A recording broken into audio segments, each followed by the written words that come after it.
그 진로에 대한 고민을 너무너무 많이 했어요. 저 고등학교에서 이제 대학교를 갈 때는 고등학교 때는 그냥 수학이 재밌다는 이유만으로 이과를 선택했고요. 이과에서 공부를 좀 잘하면 부모님이나 선생님께서 추천하시는 과가 있잖아요. 굳이 우리가 이야기를 안 해도 아는 그 과. 그 과를 대학교를 가기 위해서 고3 때 쳤다가 떨어졌습니다. 전 그렇게 이과생이어서 첫 번째는 의대를 쳤다가 다행히 떨어졌다라고 말씀드렸는데요. 저한테 그 떨어진 첫 번째 실패가 있었기 때문에 저는 내가 진짜 원하는 게 뭐였지? 라고 생각을 했고요. 저 역시 학교집만 하던 학생이었기 때문에 제가 뭘 하고 싶은지를 알 수는 없었습니다. 다만 한 가지, 전 좀 더 넓은 세상으로 가고 싶었어요. 저는 전라도 광주에서 고등학교를 졸업했는데요. 좀 더 넓은 세상을 만나면 내가 원하는 길을 찾을 수 있을 거야 라고 생각을 했고, 그렇게 해서 저는 서울대에 입학을 하게 되었습니다. 그때 제가 찾은 방법은 뭐였느냐? 저는 다양한 경험을 하는 걸로 방향을 틀었습니다. 내가 진짜 하고 싶은 게 뭐지? 내가 뭘 해야 잘할 수 있지? 제가 막연하게 찾았던 거는요. 저는 화학 공부, 학과 공부는 잘하지는 못했지만 다양한 친구들과 힘을 모아서 뭔가 결과를 만드는 일을 되게 좋아했어요. 학과 성적은 좋지 않았지만 친구들을 모아서 심포지엄을 운영하는 대표 역할을 하기도 했었고요. 아마 눈치채셨겠지만 이런 게 경영에 해당하는 내용이었던 거죠. 그렇게 저는 대학교 4학년이 되어서야 어떤 걸 찾아냈냐면요. 취업하면 좋을 거라는 생각에서 우연히 법학 수업을 들었는데요. 그 법학 수업을 통해서 나는 사회와 사람에 대한 관심이 많은 사람이니까 변호사를 하면 나도 즐겁게 일할 수 있고 세상에 기여할 수 있겠네? 라는 생각을 하게 되었습니다. 그렇게 대학교 4학년 시절부터 사법시험을 준비해서 변호사로 사회생활을 시작하게 되었고요. 그렇게 어렵사리 변호사 시험에 합격했는데 거기에서 저의 고민은 끝나지 않았습니다. 변호사를 막상 해보니까요. 또 제가 몰랐던 세상이 보이는 거예요. 그게 뭐냐면 그게 제가 지금 하고 있는 일하고도 연결돼 있는데요. 법이라는 것은 세상이 바뀌면 가장 나중에 바뀌어야 하는 거예요. 자, 그걸 제가 한 장의 표로 설명하는 걸 가져왔는데요. 엘빈 토플러가 쓴 부의 미래라는 책에 보면요. 기업은 시속 100마일로 달리는 자동차인데 법은 1마일로 달리는 자동차죠. 제가 변호사를 하면서 느낀 사실이었어요. 에어비앤비라는 서비스 써보신 분도 계실 거예요. 호텔 개념을 바꿨죠. 그 에어비앤비가 벌써 상장해서 미국에서는 주식이 거래되고 있는 기업인데요. 아직 우리나라에서는 세금과 관련된 문제, 합법적인 처리 문제가 해결되지 않았습니다. 그래서 그동안 내국인을 대상으로 하는 에어비앤비 운영은 불법이다라고 했다가 그렇게 하면 또 사람들이 너무 이제 돈을 못 버니까 지금 그것에 대해서 정책을 바꾸는 과정이 진행되고 있어요. 이렇듯이 기업이 100마일로 달리는 자동차라면 법은 1마일로 달리죠. 저는 그런 한계를 느끼면서 기업 세계에 조금 더 다가가고 싶은 생각이 있었고요. 그 다음에 또 하나, 저는 학교에서 열심히 공부하라는 대로 하고 변호사가 되었는데 여전히 변호사가 되어서 만나본 세상은요. 자격증만으로는 내가 할 수 있는 일이 그리 많지 않다는 사실을 깨닫게 됐어요. 자, 여기에서 이 장표, 제가 보여드린 장표에서 보시면 학교는 10마일로 달리는 자동차죠. 전 열심히 학교에서 하라는 대로 10점을 받아서 나왔고, 변호사라는 자격증까지 얻게 되었지만 세상이 요구하는 속도하고는 큰 격차가 있었던 거죠. 그만큼 세상이 빨리 변한다는 사실을 깨닫게 된 거예요. 저는 이런 현실을 보면서 조금 약간의 배신감까지 느꼈습니다. 나는 하라고 해서 열심히 했는데 왜 이 정도밖에 안 되는 거지? 도대체 뭐가 문제였던 거지? 라는 고민을 하게 되었고요. 그 문제를 많은 미래학자들이 입을 모아 이야기합니다. 신기술로 인해서 계속 일자리가 없어질 거라고 이야기를 했고요. 그러면서 동시에 계속 강조합니다. 창조력과 고도의 문제 해결 능력을 기르는 교육 훈련에 집중해야 한다. 이 이야기를 한 게 어제 오늘의 일이 아니고요. 10년 전부터 이런 이야기를 해왔어요. 그런데 저는 저 역시 이런 문제를 직면하고 있고, 특히 저는 어쨌든 그 시기를 지나쳤다고 하더라도 우리 아이들은 똑같은 시행착오가 생기면 안 되잖아 라는 생각을 하게 되었습니다. 그래서 제가 직접 문제를 해결해 보고 싶었어요. 어떻게? 아이들이 학교를 떠나서 세상에 나오기 전에 미리 세상에 있잖아. 학교에서 배운 거하고는 조금 달라. 네가 학교 공부를 잘하는 거, 시험을 잘 보는 거 외에 요런 게 필요해. 고도의 문제 해결 능력, 창조 능력이 필요해. 라는 걸 알려줄 수 있는 교육을 학교에서 미리 배워가지고 나오자. 그걸 하기 위해서 만든 서비스가 바로 앙트십 스쿨이라는 청소년을 대상으로 하는 기업가 정신 교육 서비스였어요. 자, 이렇게 그럼 앙트십 스쿨로 어떤 일이 벌어졌느냐? 제가 앙트십 스쿨을 운영한 지 이제 한 10년이 되었는데요. 교육을 받았던 친구들이 아이들이 쑥쑥 자라더라고요. 그래서 그렇게 자란 아이들이 창업가로 살아가고 있기도 하고 스타트업을 거쳐서 지금은 여러분들이 알만한 야놀자, 토스 같은 회사에서 일하고 있기도 합니다. 그럼 도대체 앙트십 스쿨에서 뭘 가르쳤는데? 자, 일종의 청소년을 대상으로 하는 창업 교육이라고 할 수 있는데요. 나가서 돈 벌어. 이런 교육이 아니고요. 자, 세상은 수많은 문제들이 계속 생겨나. 문제를 해결하면 네가 돈을 벌 수 있는 거야. 그 기본적인 원리를 네가 학교를 떠나가기 전에 알고 있었으면 좋겠어. 이런 메시지를 글로 전하는 게 아니고요. 직접 해보면서 전하도록 하는 거였어요. 그래서 지금 강의 안에도 보여드렸듯이 아이들이 학교에서 미용실 프로젝트를 했습니다. 어떻게? 그냥 세숫대야도 가져오고 실험실 가운도 가져오고 그래서 자, 머리 감는 거 여기 메뉴판이 있네요. 머리 염색하는 거 1,000원. 그리고 털깎기 1,000원. 이런 식으로 프로젝트를 해보는 거예요. 점심시간을 이용해서. 이걸 해보면 아이들이 하는 과정에서 깨닫게 됩니다. 나는 뭔가를 할 때 재밌는 사람이구나. 아니, 나는 사람들을 모을 때 재밌는 사람이구나. 나는 뭔가 해보려고 하는 친구들을 돕는 게 더 재밌는 사람이구나. 이렇게 직접 해보면서 나를 깨닫게 되는 거예요. 나를 알아가는 거예요. 자, 이런 교육을 기업가 정신 교육이라고 하는데요. 이미 선진국에서는 어, 이걸 기본적으로 교육 커리큘럼에 넣어서 해오고 있습니다. 그래서 연구 결과도 꾸준히 나오고 있는데요. 이렇게 청소년 시절에 기업가 정신 교육을 받은 학생들 중 15에서 20%가 창업을 선택하거나 그다음에 업무 수행 능력, 취직률, 창업률에 있어서 이렇게 차이가 난다라는 연구 결과가 나오고 있습니다. 자, 요거 추가적으로 서비스를 시행한 게 바로 조인 스타트업이라는 서비스입니다.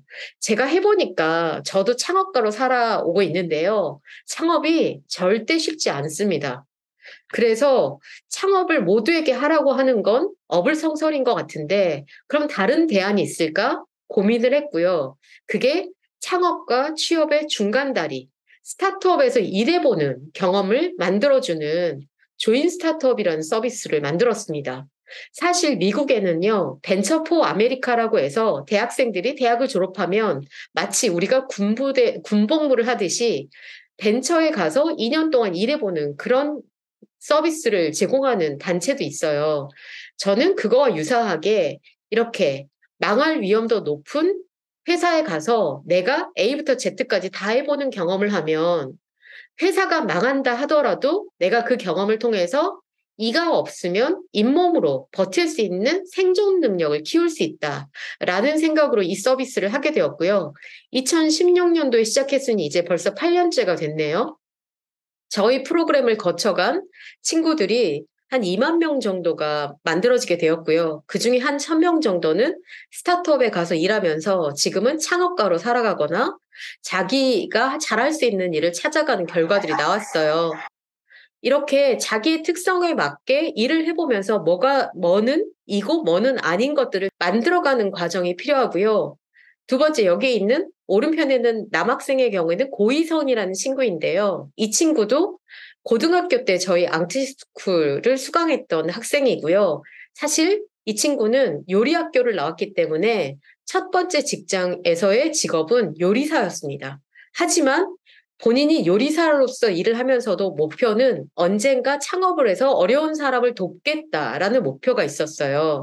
그래서 요리사로 일을 하면서도 어떻게 해야 내가 더 창업을 잘할 수 있을까? 창업가로 살아갈 수 있을까를 고민을 했었고, 고등학교 때 다양한 스타트업에 대한 이야기를 들었기 때문에 요리사를 그만두고 푸드 스타트업이라고 합니다.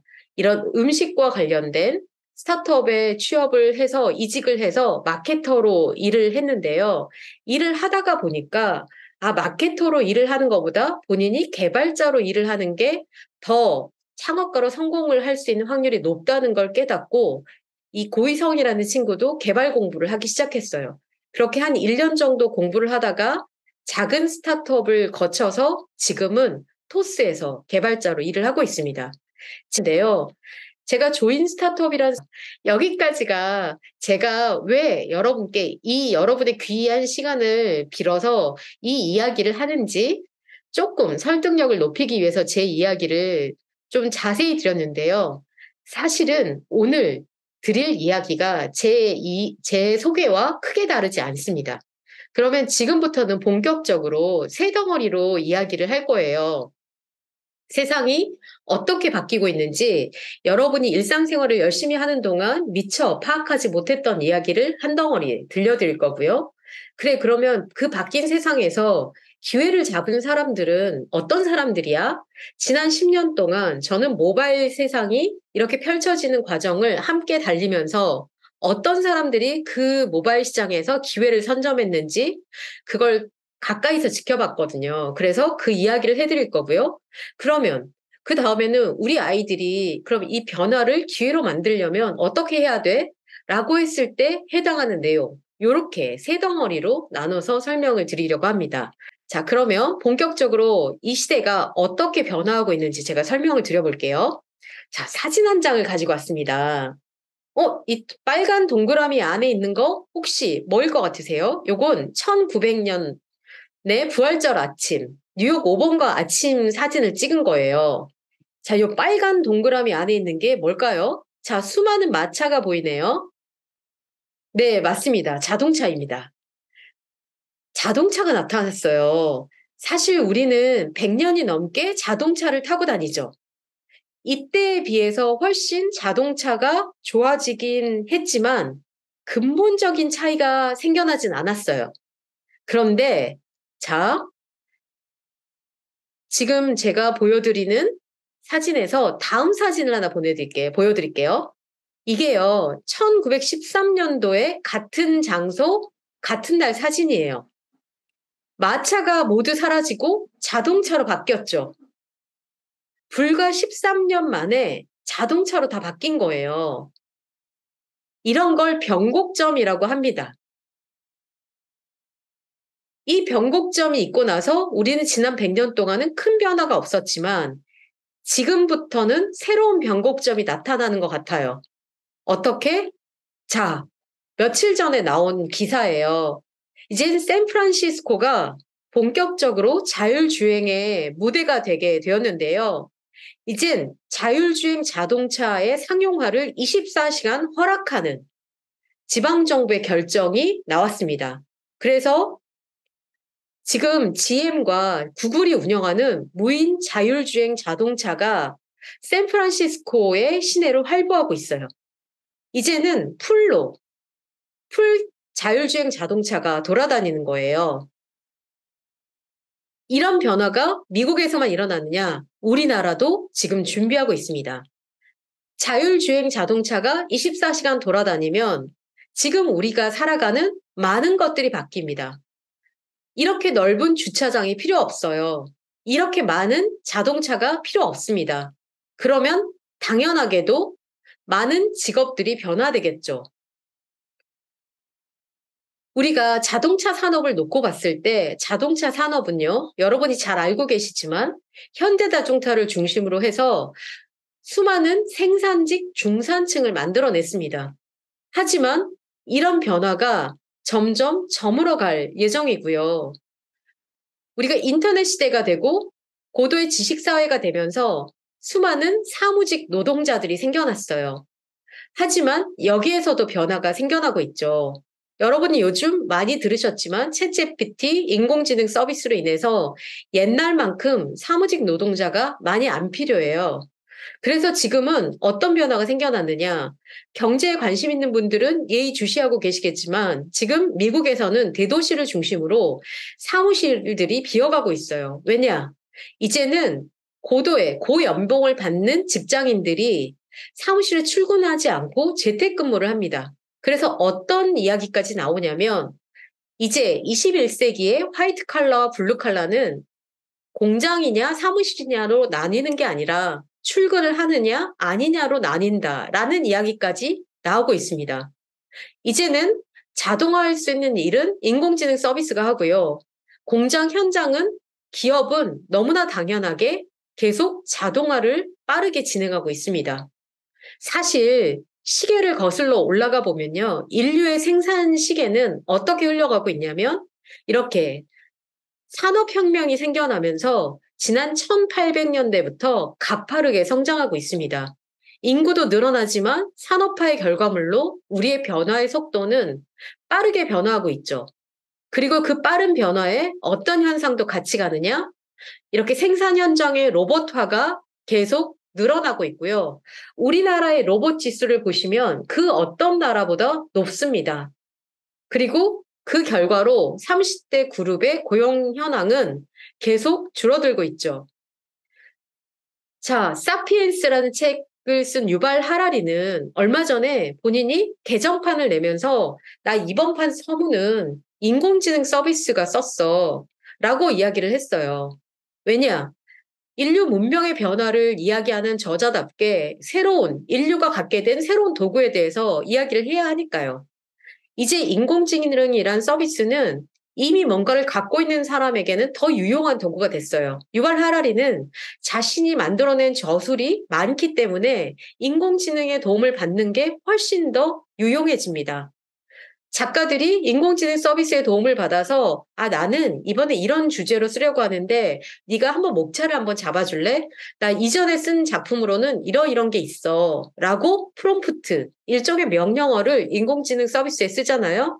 그러면 아주 잘 설명을 해줍니다. 자, 이런 흐름 속에서 부모님들께서 염두에 두셔야 되는 게 있는데요. 당연히 이미 그렇게 하시겠지만 어떤 보도가 미디어를 통해 우리에게 전해졌을 때 그걸 고지것대로 믿어서는 안 된다. 제가 여러분께 지금 드리는 이야기들도 고지것대로 듣기보다는 당연히 알아서 잘 하시겠지만 필요한 부분만 걸러서 들으셔야 하는데요. 예를 들면 2017년도에 고용정보원에서 어떤 발표를 했었느냐. 인공지능 시대에 살아남을 확률이 낮은 직업과 높은 직업을 이렇게 보도를 했는데요. 발표를 했는데요. 결과를 보시면 아시겠지만 인공지능 시대에도 살아남는다라고 했던 작가들 아닌 결과가 지금 나오고 있죠. 이미 다리를 건너간 작가는 여전히 살아남겠지만 직업군 자체가 살아남지는 않는다. 웬만한 작곡도 웬만한 디자인도 인공지능이 더 잘한다. 라는 걸 지금 보여주고 있고요. 그래서 어떤 현상이 일어나느냐. 지금 할리우드가 파업을 하고 있어요. 어떻게? 헐리우드에서도 지금 가장 중요한 점주들은 OTT 서비스라고 하죠. 넷플릭스 같은 플랫폼 기업들이 가장 중요한 점주가 됐어요. 그러다 보니 어떤 현상이 일어났느냐. 옛날에는 작품 하나 만드는데 작가가 10명이 필요했으면 우리 작가가 그렇게 안 필요해. 이젠 4명만 필요해. 라고 해서 자꾸 줄이는 거죠. 배우들도 그만큼 안 필요해. 그래서 우리는 줄일 거야. 라고 하니까 작가들 뿐만 아니라 다양한 헐리우드 배우 관계조합에서 이제 파업을 선언을 했죠. 이런 현상들을 보고서로 나타낸 게 세계경제 포럼이었어요. 제가 보고서를 가장 디자인을 잘 만들어낸 걸 가지고 왔는데요. 여기 보시면 회색지대, 이 회색지대가 가장 여기는 어떤 방향으로든 영향을 받는다라고 나타내는 게 23% 정도이고요. 빨간색 지역이 이 정도가 없어질 거야. 그리고 초록색 부분이 생겨날 거야. 이렇게 표시하고 있는 부분이에요. 아마도 인공지능의 발달로 생겨날 직업의 변화를 그래픽으로 나타낸 가장 적절한 자료가 아닌가라는 생각을 하고 있고요. 세상의 변화를 가장 잘 나타내고 있는 책을 하나 추천해 주세요라고 하면 저는 이 AI 시대 인간과 일이라는 책을 여러분께 추천드리고 싶은데요.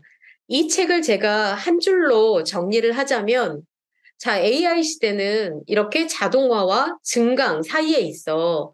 자동화되는 일들은 없어질 거야. 그런데 우리가 증강을 하면, 똑똑하게 인공지능 기술을 이용하면 우리는 이 시대를 잘 살아남을 수 있어. 증강의 방법은 크게 말하면 5가지가 있는데, 자, 위로 올라선다는 건 저 같은 창업가들의 위치인데요. 어떤 조직의 장이 인공지능 기술을 어떻게 이용할지 잘 판단해서 위에서 관리하는 거. 하지만 이런 사람들은 많지는 않겠죠. 자, 옆으로 비켜서기라는 건 예를 들면 선생님이라는 직업이 있어요. 선생님의 직업도 앞으로는 지식을 전달하는 역할보다는 아이를 잘 살펴서 아이에게 동기부여를 해주고 네가 어떤 걸 모르는지 살펴서 모르는 부분을 잘 공부할 수 있도록 이렇게 코치의 역할을 하는 거. 이런 게 옆으로 비켜서기예요. 기존의 역할 중에서 인공지능이 하지 못하는 것들을 하는 거죠. 안으로 파고들기는요, 선생님을 예로 들어보면 선생님 중에서도요, 이 인공지능 기술을 잘 활용해서 아이들을 교육하는 선생님들이 계세요. 자, 우리 이번에는 이렇게 우리 학교 온라인 시스템을 이용해서 이렇게 공부할 거야. 자, 이렇게 적극적으로 인공지능 기술을 이용해서 아이들이 공부를 잘할 수 있도록 돕는 사람들이 안으로 파고드는 사람들이고요. 틈새로 움직이는 사람들은요, 인공지능이 대체하는 것들은 이렇게 내용이 많아서 자, 인공지능 기술로 뭔가를 만든다는 건 그만큼 투자를 해야 한다는 거거든요. 투자의 결과물이 많은 사람들한테 영향을 미칠 수 있는 것이어야 해요. 그런데 틈새로 움직이는 사람들은요, 그만큼 매스가 안 나오는 큰 덩어리가 안 돼서 인공지능으로 자동화하기 어려운 영역들을 전문성을 갖는 거죠.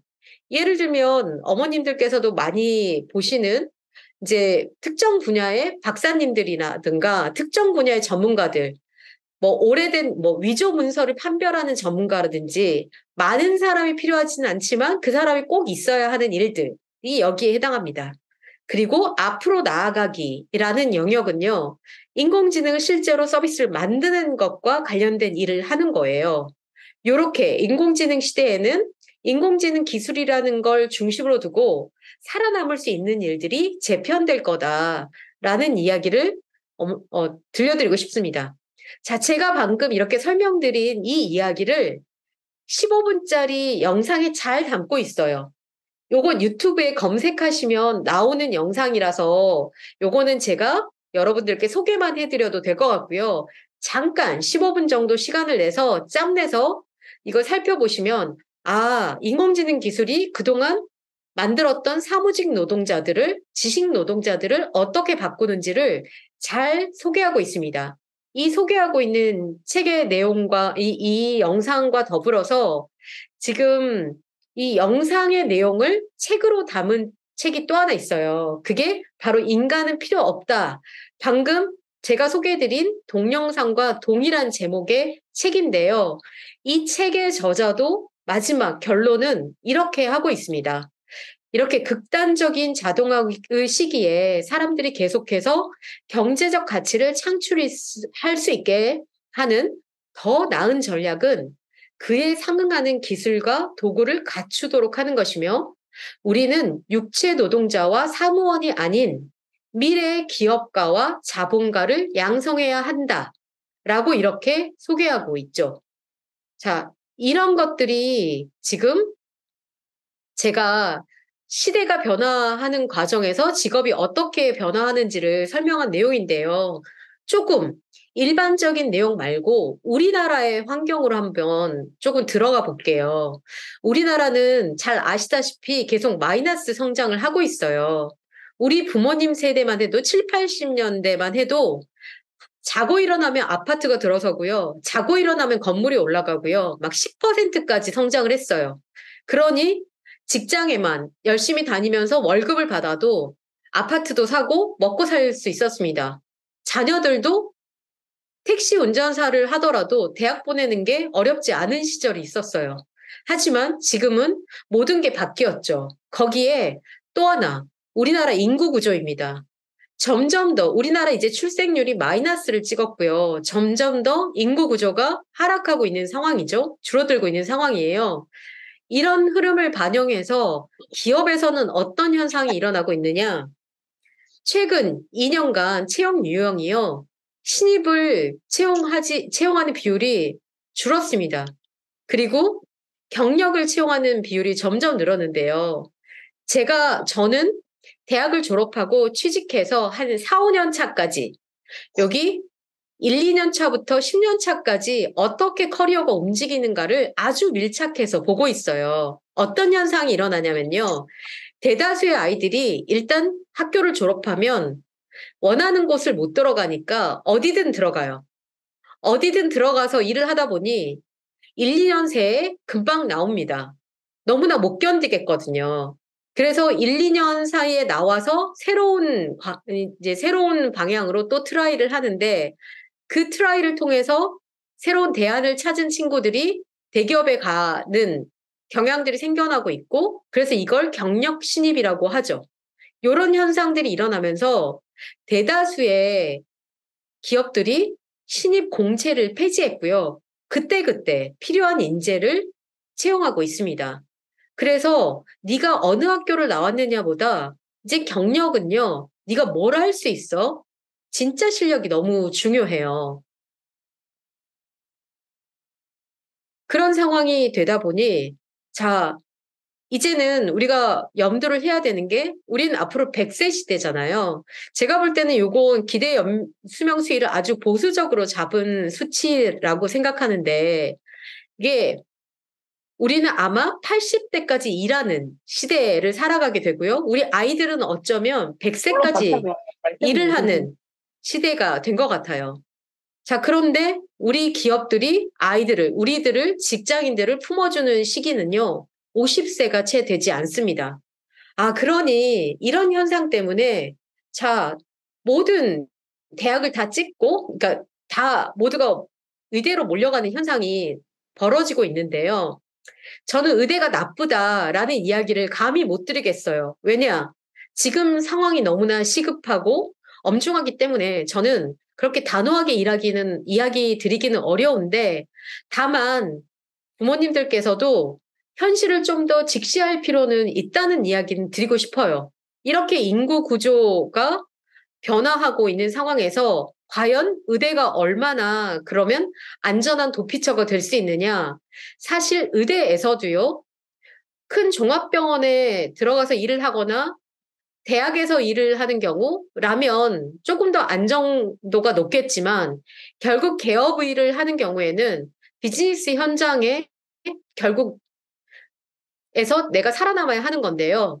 제가 변호사를 했으니까 이 변호사의 현실과 의사의 현실을 나타내는 자료들을 가져와 보면 결국 개업해서 살아간다는 건 내가 전문성이 있는 비즈니스맨, 전문적인 자격증이 있는 비즈니스맨으로 살아간다는 건데 그 현실도 녹록치 않다는 이야기를 드리고 싶었습니다. 그래서 어떤 현상이 일어났느냐? 10년 전에만 해도요. 변호사인데 저처럼 변호사 자격증이 있는데 스타트업에서 일하는 사람 거의 없었습니다. 제가 찾는 범위 내에서는 10년 전엔 없었어요. 그러나 지금은 의사인데 변호사인데 창업한 사람들이 많아졌습니다. 이거를요, 마케팅 쪽에서는 보라색빛 소가 온다? 보라색으로 표현하기도 하고요. 제가 소개해드린 인공지능 시대 인간의 일이라는 책에서도 보랏빛 인간들이라는 표현을 하는데요. 과거에 갖고 있던 것에 새로운 걸 더해서 보라색을 만드는 거예요. 그래서 로톡에서 일하는 변호사들이 많이 있거든요. 변호사인데 스타트업에서 일하는 사람들인 거죠.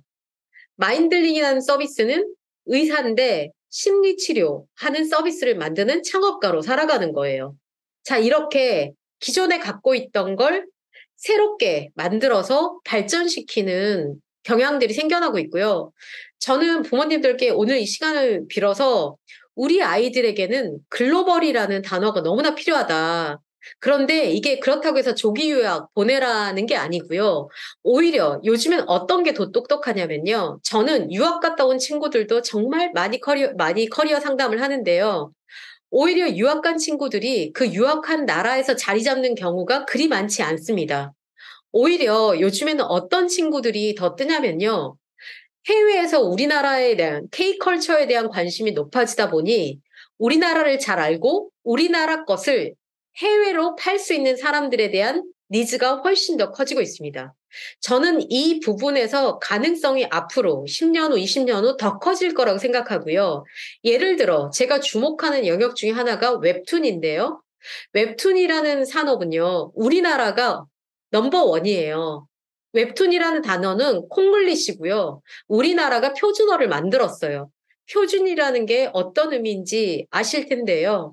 표준을 만들면 그 표준을 중심으로 생태계가 생겨나요. 이 영역에서 새로운 가능성들이 계속 생겨날 테니까 물론 당연히 웹툰에 1도 관심 없는 아이한테 야 웹툰 뜬대 그러니 네가 웹툰과 관련된 뭔가를 해 라고 등 떠미는 건 너무나 어리석은 일이고요.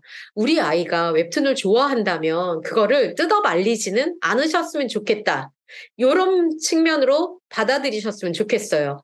웹툰을 좋아한다고 해서 모두가 웹툰 작가가 될 필요는 없거든요. 저는 그런 이야기를 해요. 네가 웹툰을 좋아하는데 창작자로서의 역량이 없다고 하면 웹툰 만드는 회사에 가서 복사라도 해. 그거부터 시작하면 거기서 할 수 있는 일이 생겨날 거야.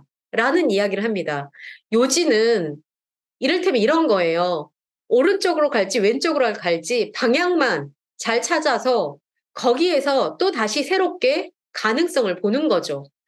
가능성을 찾고 만드는 건 우리 아이들이에요. 엄마가, 아빠가 대신해 줄 수는 없습니다.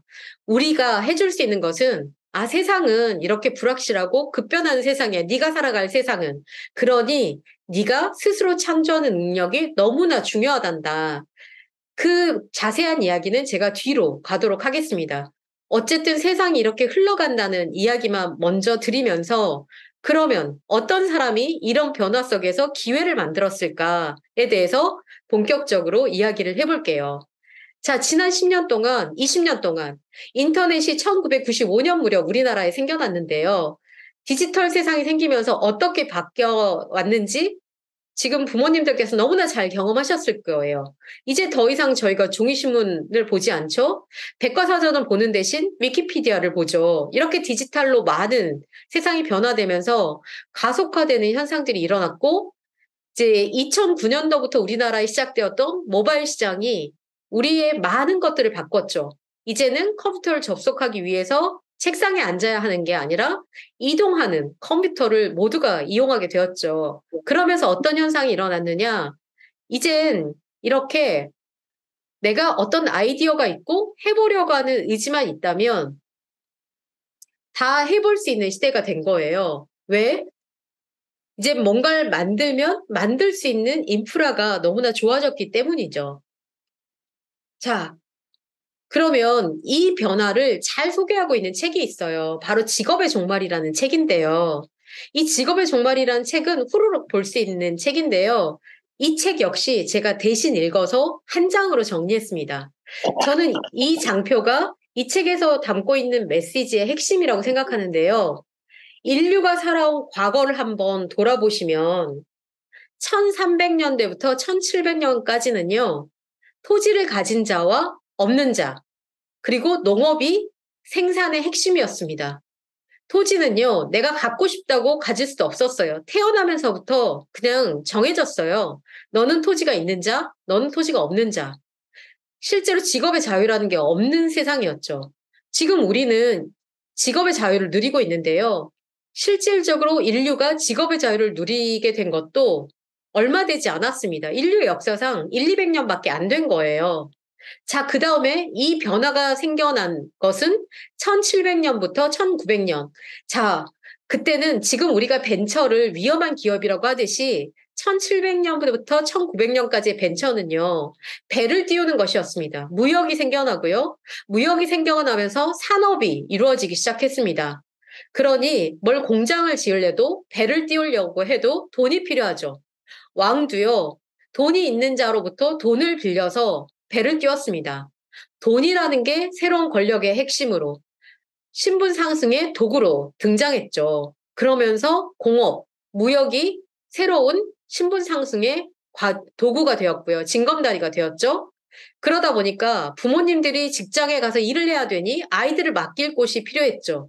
그게 1900년을 전후로 해서 생겨난 근대식 교육제도 학교입니다. 그렇게 1900년대부터 학교라는 시스템이 생겨나면서 지식계급이 생겨났어요. 종이의 발달도 있었죠. 책의 대중화도 있었죠. 그렇게 과거에는 귀족들만 갖고 있었던 지식이 우리들도 가질 수 있는 게 됐어요. 그러다 보니 지식 습득 능력이 뛰어난 사람들이 한 자리씩 차지했죠. 고위 공무원이 되기도 하고요. 전문직이 되기도 했어요. 그런데 2000년이 지나면서 어떤 현상이 일어났느냐?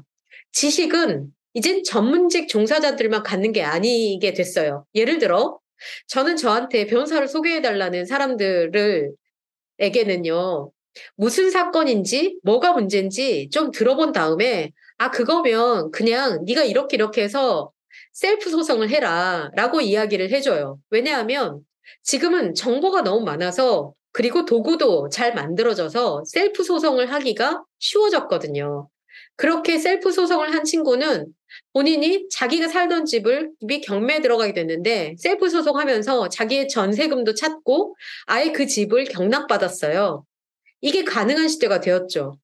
이렇게 지식의 중심축도 권력도 개인에게 돌아온 거예요. 이게 본격화된 시기가 바로 21세기입니다. 21세기에는요, 이제는 아이디어가 있고 실행할 수 있는 사람에게 부든 권력이든 넘어가는 세상이 된 거예요. 이게 이제 기업가 정신, 창업가 정신이 여기에 놓여 있고, 이제는 정부에서도 계속 날마다 나오는 뉴스가 정부에서 스타트업 투자에 몇 조를 투자하기로 했다라는 뉴스가 너무나 이제 날마다 흘러나오기 시작했고요. 지방에 있는, 지역에 있는 많은 취업센터도 이제 이름이 바뀌었어요. 취창업센터. 와, 저희가 10년 전에 제가 창업할 때만 해도 스타트업이라는 단어 사람들이 알지도 못했고요. 창업? 아, 그거 무서운 거 아니야? 라고 이야기를 했는데, 이제는 이렇게 취창업센터로 이름이 바뀐 걸 보면서, 아, 제가 시대가 되게 많이 변했구나, 라는 걸 실감하게 됩니다. 그래서 미국에서는요, 이미 공부를 잘하는 친구들은요, 내가 가진 전문성을 바탕으로 창업을 합니다. 그래서 얼마 전에 우스갯소리로 어떤 이야기가 나오냐면 대학을 중퇴한 우리가 알고 있는 빌 게이츠, 스티브 잡스 모두 대학 중퇴자들이거든요. 메타의 창업자도 그렇고요. 다 대학 중퇴자들이 글로벌 넘버 원 기업을 만들다 보니 이젠 대학은 대학의 기능이 다한 것이 아닌가. 물론 그건 창업의 영역에 한정한 것이긴 합니다. 하지만 이런 비즈니스 섹터, 먹고 사는 것과 관련된 영역은 이제 기존의 대학, 지식 스펙트럼이 만들어낸 영역과 전혀 다른 메커니즘이 작동하고 있다는 증거들이 계속 만들어지고 있고요. 지금 제가 보여드린 키위 카마라라는 미국의 CEO 같은 경우도 대학을 졸업하고 창업했어요. 법대를 나왔지만 로테크라고 해요. 법률 스타트업을 만들어서 아주 어마어마한 창업가가 되었죠. 그러다 보니 어떤 현상이 일어났느냐. 이제는 실리콘밸리의 창업가들이 이제 반값 신도시를 만든대요. 야, 국가가 그렇게 권력을 쥐고 하는데 아직도 이렇게 집 문제를 해결 못 한다고? 아, 그러면 차라리 우리 직원들 집 문제로 고민 안 하게 반값 신도시를 만들어버리자라고 해서 여러분들이 알고 있는 이 실리콘밸리의 대기업 창업가들이 돈을 모으고 있어요. 자, 애플의 창업가의 미망인도 여기에 펀드에 참여했다는 소식이 들렸는데요. 자, 이런 정도 되면 이젠 애플보다 웬만한 국가의 부가 더 큰 상황. 이제는 권력의 핵심이 국가가 아니라 기업으로 넘어가는 행태가 보이는 거예요. 그게 다 옳다라고 저는 이야기하고 싶지는 않습니다. 왜냐하면 기업이라는 것은 생내적으로 기업의 이익을 추구할 수밖에 없기 때문에 우리가 함께 사는 세상에서 해결해야 할 문제들은 해결하지 못하거든요.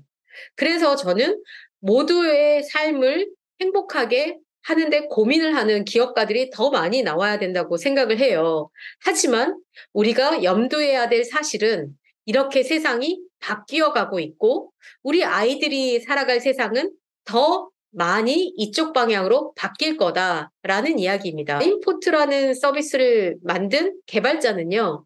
거의 1인 기업으로 일하다가 차이라는 결제회사에 회사를 매각하면서 월급을 받아서는 얻을 수 없는 큰 수익을 얻기도 했어요.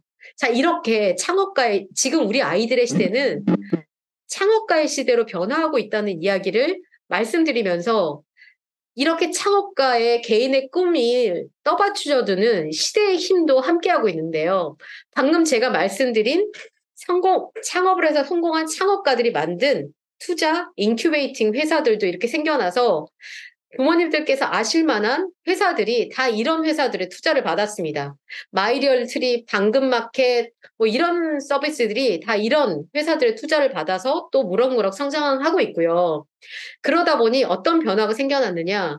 10년 전에 제가 창업을 할 때는 스타트업이라는 단어가 알려지지도 않았는데 지금은 스타트업이라는 단어가 널리 쓰이기도 할 뿐만 아니라 스타트업에서 일하고 있는 사람들의 숫자가 4대 그룹이 고용하고 있는 숫자보다 더 많은 시절이 되었다라는 이야기를 드릴 수 있을 것 같고요.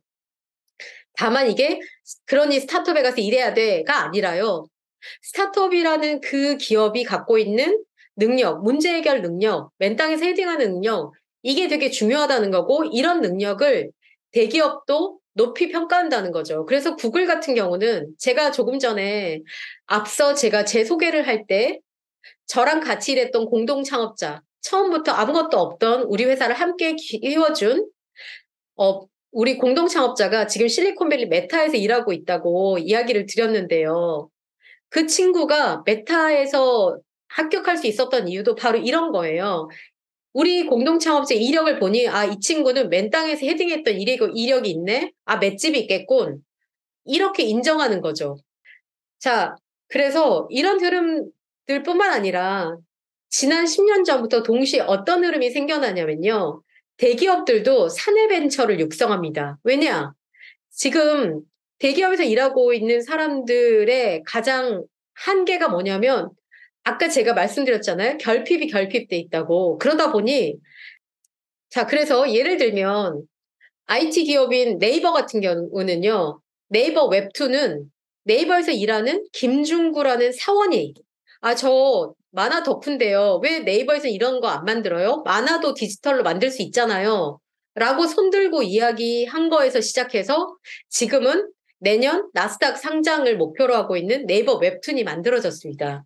사내 벤처를 이렇게 육성하려고 애쓰고 있고요. 삼성전자 모든 대기업들이 큰 돈을 들여서 사대 벤처를 육성하려고 하고 있어요. 그래서 가장 기업에서 일을 잘하는 친구들이 사내벤처에 지원하며 넥스트 창업가의 항로를 꿈꾸고 있습니다. 자, 이렇게 큰 기업에서만 이런 일이 일어나느냐? 요즘에 정부에서 최근에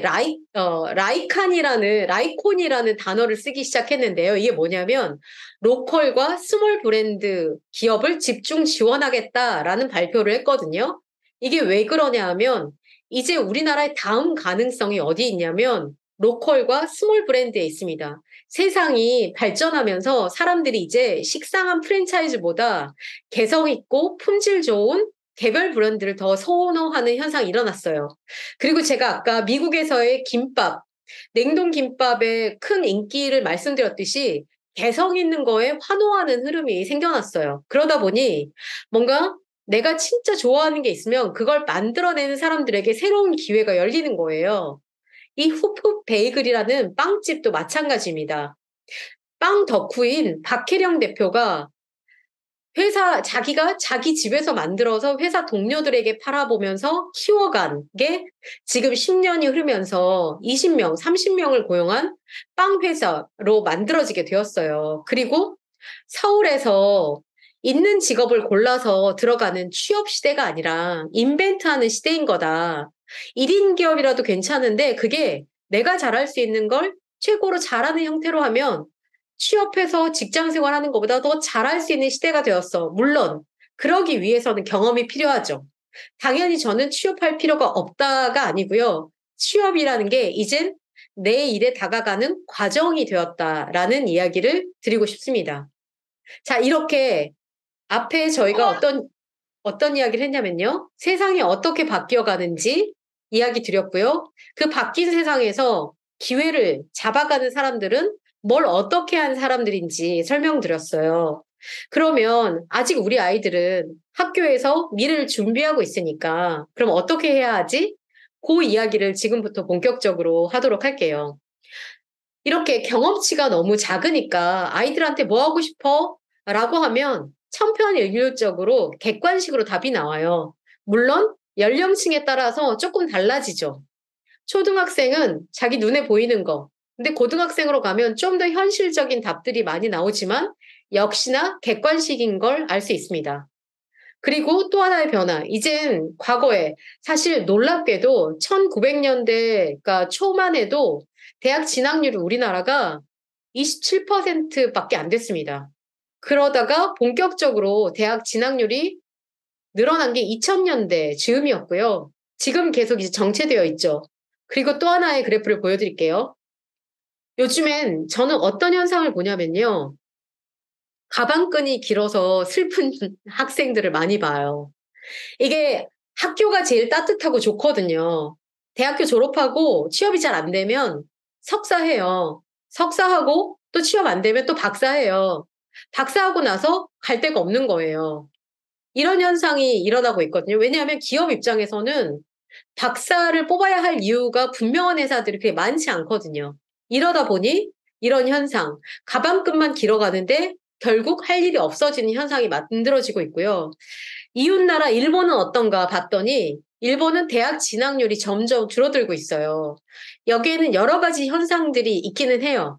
우리하고는 다른 대학 시스템도 있고요. 진학 시스템도 있고요. 또 하나 저는 흥미로운 차이점을 발견했는데 일본의 청년들은 가업 승계를 많이 한대요. 가업 승계라고 하면 막 재벌집 승계 이거 아니고요.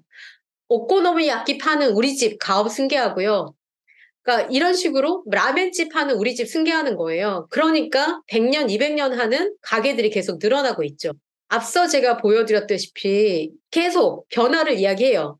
특히 우리나라는 정말 이게 뜨거운 감자여서 모두 지금 우리나라의 제도를 만드는 교육 전문가들도 알고 있어요. 저는 모르지 않다고 생각해요.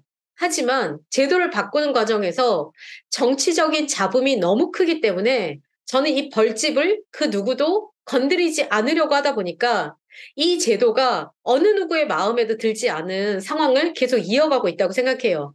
하지만 저는 지금 학부모님께 강조드리고 싶은 것은 그 손해는 결국 우리가 보거든요. 우리가 더 많은 돈을 써야 되고 우리 아이가 안 행복한 시간을 거쳐야 되거든요. 저는 만약에 우리 아이가 장사를 더 잘할 놈이다라고 생각하면 일찍 그 루트를 타는 거 맞다고 생각해요. 그리고 실제로 저는 그런 아이들을 많이 봐왔고요. 당연히 지금 이씨들도 생각하면 답답하실 거예요. 하지만 이 부분에 대해서는 제가 Q&A 때 더 자세히 이야기 나누기로 하면서 다음 이야기 드릴게요. 그래서 너무나 우리 교육을 쳐다보면 안타까운 마음이 한없지만 뭐가 어떻게 흘러가고 있는지는 부모님들께서도 알아야 되니까 제가 설명드리자면 우리의 근대식 교육제도는 지난 1900년 산업혁명 이후로 쫙 발전되어 왔다고 제가 말씀드렸잖아요. 그래서 각 시대가 요구하는, 각 시대의 기업이 요구하는 바에 따라서 역량이 계속 바뀌어 왔어요. 자, 4차 산업혁명 시대에 지금은 초연결, 초지능, 초융합이에요. 그래서 적응력. 세상이 너무 빨리 바뀌잖아요. 그러니 적응력이 너무 필요해요. 실행력. 아, 됐고, 네가 뭘 아는지 중요하지 않아. 그래서 이 문제 해결할 수 있어, 없어? 이렇게 가야 되는 거죠. 설득할 수 있어야 돼요. 포용할 수 있어야 돼요. 남하고 잘 지낼 수 있어야 되는데, 저는 그럼에도 불구하고 부모님들께서 애들을 학교를 열심히 보내야 되는 거, 학원 말고 학교에 열심히 보내야 되는 거, 학교에서만 해주는 가장 중요한 능력, 함께 해결하는 능력, 몸으로 애들이 부대끼면서 타인을 배려하고 함께 살아갈 수.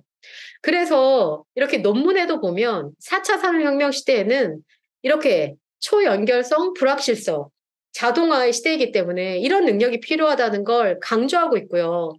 저는 이런 변화를 아주 순발력 있게 잘 반응하고 있다, 반영하고 있는 나라가 있는데 그 나라가 어디냐면요. 싱가폴과 이스라엘입니다. 제가 싱가폴의 교육제도를 잘 연구한 논문을 발견해가지고 가져왔는데요. 저는 싱가포르를 가보면 나라 자체가 스타트업이네? 라는 생각을 해요. 그래서 싱가포르는 말레이시아에서 독립하면서 어떻게 보면 봉이 김선달 같은 비즈니스 모델로 나라를 만들었거든요. 돈 잘 버는 돈 잘 버는 기업들을 유치해가지고 국가를 만들었어요. 그러다 보니까 이 국가는 교육에 있어서도 이 국민들에게 교육 공짜로 시켜줄게, 집 싸게 줄게, 그 확실한 두 가지를 주면서 교육을 시킬 때 이렇게 기업가 정신을 핵심적인 역량으로 강조합니다. 이거는 기업가 정신 교육이 제가 조금 말씀드렸던 4차 산업혁명에 필요한 교육이기 때문에 그렇고요. 그 다음에 미국은요, 원래 개척자의 나라잖아요. 개척자의 나라이기 때문에, 그리고 미국이라는 나라는 자본주의 국가의 대표적이잖아요. 밑바닥부터 이 교육을 각 지역이 마치 풀뿌리가 엉켜있듯이 잘 짜여져 있어요. 그래서 당연하게도 교육을 하고 있고요. 그리고 학교가 아니라 지역 단체를 통해서도 많이 하고 있습니다. 예를 들면 매트스쿨 같은 경우는 그냥 교양 수업부터 시작해서 다른 단계별로 이렇게 이 교양부터 시작해서 진짜 고등학생이지만 당장 나가서 창업을 할 수 있는 단계까지 단계를 나눠서 교육을 시키고 있기도 하고요. 이젠 유명 대학의 하버드 비즈니스 스쿨조차도 커리큘럼이 바뀌었습니다. 기업에 취직 잘하는, 대기업에서 일 잘하는 직원을 키우는 교육을 시키는 게 아니고요. 창업을 할 수 있는 교육으로 바뀌어서 하버드 비즈니스 스쿨의 입학생들은 1년 동안 모두가 창업 프로젝트를 해야 합니다. 이렇게 교육의 모습이 바뀌었고요. 그리고 그런 흐름을 반영해서 제가 만들었던 앙트십 스쿨이 바로 이런 문제였습니다. 저는 기업가 정신 교육을 나가서 창업해라 라는 교육으로 만든 게 아니고요. 자본주의 사회에서 나를 지키는 교육으로 만들었어요. 그래서 아이들이 내가 좋아하고 잘하는 일을 잘 찾아서 사회에서 내가 다니는 회사가 망하더라도 나를 스스로 지킬 수 있게. 그 결과 제가 가장 앙트식 교육을 잘 반영한 학교가 화성에 있는 삼계고등학교였는데요. 아예 이 교육을 발전시켜서 문화로 만들었어요. 그래서 이 앙트식 동아리가 가장 아이들이 가고 싶은 동아리가 되었고, 이 동아리 활동을 한 친구들이 전국대회에 나가서 다 상을 휩쓸고 학교가 갖고 있는 문제점들을 해결하는 데 나서고 이런 식으로 학교의 모습이 바뀌기도 했던 사례였습니다. 자, 그래서 제가 부모님들께 설명하고 싶은 앙트식 교육은 물론 누군가는 큰 꿈을 갖고 인류의 문제를 해결하는 스타트업을 창업하는 것도 좋겠다. 그런데 기본은 나를 지키는, 어차피 우리는 자본주의 사회를 살아가니까 자본주의 사회를 살아가는 나를 건강하게 잘 지키는 능력으로서 기업가 정신을 갖췄으면 좋겠다. 그래서 저는 이 기업가 정신 교육의 핵심이 자아 탐색이에요. 내가 좋아하고 잘할 수 있는 일을 찾는 거예요. 나를 잘 관찰해서 내가 언제 즐거운지, 내가 뭘 잘할 수 있는지 계속 살피도록 하거든요. 예를 들면 저는 저 역시도 굳이 책들을 온라인으로도 사지만 주기적으로 서점으로 갑니다. 왜냐? 서점에 놓여 있는 책들을 보면 훨씬 더 제가 관심 있는 분야를 잘 찾을 수 있거든요. 이런 것들도, 이런 것들도 아이들이 쉽게 자아 탐색을 할 수 있는 좋은 방법이에요. 그리고 핵심. 어디에 가든 문제를 해결해야 되거든요. 정해진 목표를 실행할 수 있는 사람이 돼야 돼요. 그 실행하는 목표의 결과로 세상이 더 쓸모있는 곳으로 바뀌어야 돼요. 가치 창조를 할 수 있는 사람이 되어야 합니다. 그래서 저는 이렇게 설명을 하죠. 숨어있는 문제를 찾아내서 그걸 해결하는 사람이 되어야 한다. 이게 기업가 정신 교육이 갖고 있는 방향성이고요. 그래서 내가 관심 있는 분야와 세상을 접목하는 그 영역을 계속 훈련하도록 하는 게 기업가 정신 교육이고요. 자, 요거는 실제로 제가 강의 때 활용하는 걸 가져와 봤는데요. 자, 지금부터는 부모님들하고 가벼운 게임을 해보려고 하는데요. 제가 사진으로 보여드린 거 이거 무엇일까요? 뭐에 쓰는 물건일까요? 채팅창에 적어주시면 제가 보도록 하겠습니다. 이거 뭐에 쓰는 물건일까요? 제가 맞추신 분께는 제 책을 한 권 보내드리겠습니다. 저에게 DM으로 머리 감을 때, 핸드폰 거치대, 쇼핑백, 남자 소변기, 칼집, 운동기구, 그립톡, 네, 쏙꼭지 엄청나게 올라오고 있는데요. 자, 시간 관계상 여기까지. 일단 답이 하나도 없었습니다. 자, 이제 정답 소개하도록 하겠습니다. 자, 짜잔. 짜장라면, 비빔라면 먹을 때 필수품입니다. 네. 아이들한테 기업가 정신 교육이라는 게 뭐 대단한 거, 와, 너는 삼성그룹을 창업해야 돼. 이렇게 접근하기보다는요. 네가 불편하다고 생각했던 거, 그거 해결하는 거야. 부모님들의 교육도 이렇게 돼야 되는 거예요. 집에서 생활할 때 사소한 거, 이거를 어떻게 해결하는지, 그거 엄마한테 해결해줘가 아니라 불편하면 네가 해결하는 거죠. 자, 이런 식으로 일상생활 속에서 사소한 것들을 스스로 해결하는 과정을 통해서 우리가 기업가 정신 교육을 할 수 있다는 거예요. 내가 이런 거 만들어 보면 되는 거죠. 이런 식으로 나와 세상을 연결하는 작업을 아이들이 할 수 있습니다. 자, 이런 것들을 계속 수업 시간을 통해서 해보게 하고요. 당연히 이런 과정이 갑자기 하루아침에 뭔가 뿅 하고 나타나지 않습니다. 제가 커리어 피보팅이라고 책 제목을 이야기한 거는요. 피보팅이라는 건 제가 실패가 아니라 피보팅이라고 지금 계속 강조를 하고 있어요. 우리는 계속 객관식 시험으로 애들을 몰아가면서 틀리면 안 된다. 저 역시도 마찬가지예요. 저도 계속 1등을 해야 한다는 강박에 살았기 때문에 틀리면 안 된다는 강박을 갖고 있어요. 하지만 제가 창업가로 살아오면서 느낀 거는요. 창업가는요. 날마다 실패해요. 날마다 실수하고요. 심지어 네이버라는 서비스도요. 네이버 서비스 모바일에서 보시면 검색하는 거 외에 전체 서비스라는 목록을 찾아보시면 내가 듣도 보도 못한 서비스가 정말 많습니다. 카카오톡도 실험실이라는 이름으로 우리가 써보지도 않은 서비스 여러 개 있습니다. 기업은 맨날 실패하는 거거든요. 하지만 기업이라는 테두리 안에서 마치 우리가 트램플린에 올라타서 뛰듯이 안전망을 주는 거예요. 우리 아이들이 실패가 아니라 피보팅하는 과정을 계속 응원해 주셔야 해요. 저는 이게 가장 큰 소득이라고 생각하고요.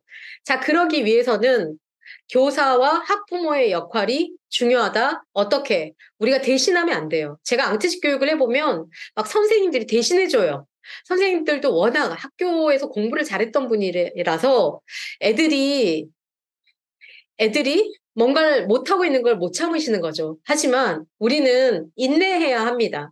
우리가 아이들의 인생을 대신 살아줄 수 없어요. 그래서 우리는 계속 학부모도 공부하면서 세상이 어떻게 변하는지 아이들이 어떤 시도를 할 때 응원하는 역할을 하셔야 하고요. 제가 스타트업 세계에서 진짜 훌륭하다라고 생각하는 창업가들을 보면 공통점이 있어요. 어떤 공통점이 있냐면 정서적 금수저라는 거. 집안이 잘 살았든 못 살았든 이들의 공통점은요. 이들의 선택을 지지해주는 부모님들이 계셨어요. 그래, 빚만 지지 말아라. 그리고 나는 절대 너에게 금전적 지원은 안 할 거야. 선을 긋는 훌륭한 부모님들이 계셨어요.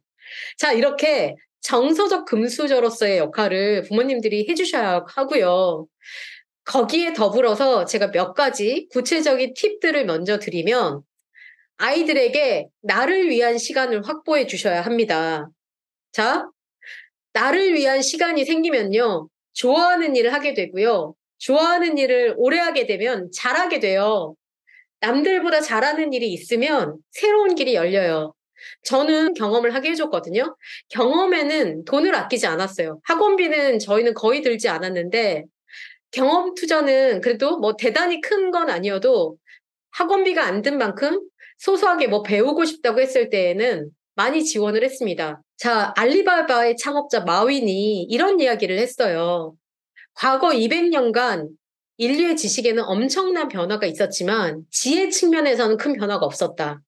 지식은 배울 수 있지만 지혜는 체험으로만 습득할 수 있다. 앞으로 인류 간 경쟁은 체험의 경쟁이 될 것이다. 아이들에게 최대한 많은 경험을 제공하지 않고 쓰고 외우고 새많은 교육만 지속하면 미래에는 모두 일자리를 얻을 것이다. 제가 말씀드렸지만 우리 아이가 뭐에 관심이 있는지 보세요. 사실은 우리 아이들은 훨씬 더 많은 가능성이 있어요. 예를 들어 제가 얼마 전에 알게 된 한 외식업체 사장님인데요. 이 사장님은 자기가 보니까 자기는 공부든 달리기든 경쟁에서 이기는 축에 서본 적이 없는 거예요. 근데 본능적으로 알았대요. 수많은 알바를 해보면서 내가 남을 이길 수 있는 남을 수 있는 길은 장사뿐이다. 장사를 하면 내 인생이 풀릴 거다라는 걸 알게 돼서 지금은 다양한 외식 사업을 하면서 자기만의 인생을 살아가고 있어요. 부모님이 못했던 공부로 아이들을 몰기보다는 우리 아이들이 뭘 잘하는지, 진짜 공부를 잘하면 공부 쪽으로 계속 몰아주시고요. 그렇지 않다면 잘할 수 있는 영역들을 잘 관찰을 시켜라.